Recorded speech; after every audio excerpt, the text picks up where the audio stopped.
How to turn off useless data for calls on WhatsApp. Hello guys, in today's video I'm gonna show you how to turn off useless data for calls on WhatsApp. First thing, go to WhatsApp and here you will find these 3 points in the top corner. Click on it and then click settings, and here you will find storage and data.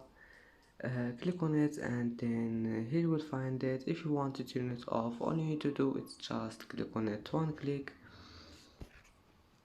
and as you see, useless data for calls have been turned off, and that's how to turn it off. Now just go back,